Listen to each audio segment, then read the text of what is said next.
হয়তো বলে যে আমাদের বিশ্ববিদ্যালয় থেকে আমরা নোবেল পুরস্কার পেয়েছি, গৌরব করে। ভ্যান্ডারবিল্ট বিশ্ববিদ্যালয়ে তারা গৌরব বোধ করে যে আমি তাদের বিশ্ববিদ্যালয়ের ছাত্র ছিলাম। তা আমি তাদেরকে বলি যে চট্টগ্রাম বিশ্ববিদ্যালয়ে গৌরব করার কারণ বড় দুইটা, তোমাদেরটা একটা, তাদেরটা দুইটা। এই জন্যে এই পুরো কর্মসূচি যার জন্য নোবেল পুরস্কার, তার সমস্ত গোড়াপত্তন হয়েছে বিশ্ববিদ্যালয়ে, এই বিশ্ববিদ্যালয়ের সাহচর্যে। এবং সেজন্য এই বিশ্ববিদ্যালয় গৌরববোধ করতে পারে যে আমি শুধু এখানে শিক্ষক ছিলাম না, ছাত্রও ছিলাম এই বিশ্ববিদ্যালয়ের পাশের গ্রামের। সেই হিসেবে সে একটা বলতে পারে যে আমাদের বিশ্ববিদ্যালয় থেকে এটা নোবেল পুরস্কার পেয়েছে। আমি যেটাতে দৃষ্টি আকর্ষণ করছি সেটা হলো আসলে এই বিশ্ববিদ্যালয় দুটি নোবেল পুরস্কারের জন্য গৌরববোধ করতে পারে। একটি তো আমি ব্যক্তিগতভাবে নোবেল পুরস্কার পেয়েছি এখানে শিক্ষক থাকা অবস্থায়।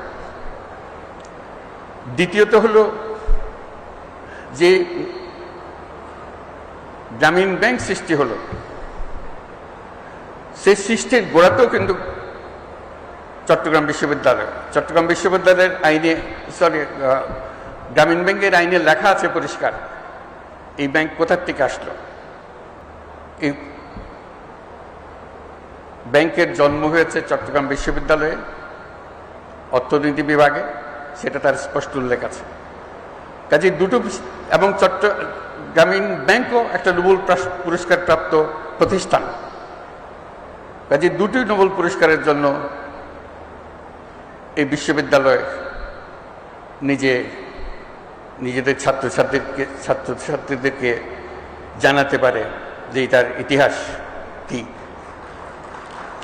এবং এর প্রাসঙ্গিকতা এবং এর ভবিষ্যৎ করণীয়, সেটা নির্ধারণে ছাত্র সমাজ তারা ঠিক করবে যে তারা কী ধরনের ভবিষ্যৎ চায় নিজেদের জন্য। কারণ এই বিশ্ববিদ্যালয়ের আরেকটি শিক্ষা, যেটা আমরা সবসময় সবাইকে স্মরণ করিয়ে দিই, আমরা যে ধরনের বিশ্ব গড়তে চাই সেই বিশ্ব গড়ার ক্ষমতা আমাদের আছে, সকল মানুষেরই আছে। কিন্তু আমরা গতবাঁধা পথে চলে যাই বলে আর নতুন পৃথিবীর কথা আমরা চিন্তা করি না। এই বিশ্ববিদ্যালয় যেন সবসময় এটা স্মরণ রেখে তার পাঠদান কর্মসূচি, তার গবেষণা কর্মসূচি শিক্ষকদের এবং ছাত্রদের জন্য যে চালু রাখে, যে আমরা শুধু খণ্ডিত বিষয়ে গবেষণা করার জন্য নিয়োজিত নই।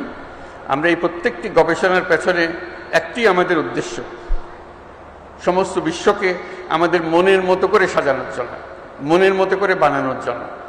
আমাদের যদি সেই লক্ষ্য না থাকে তাহলে এগুলো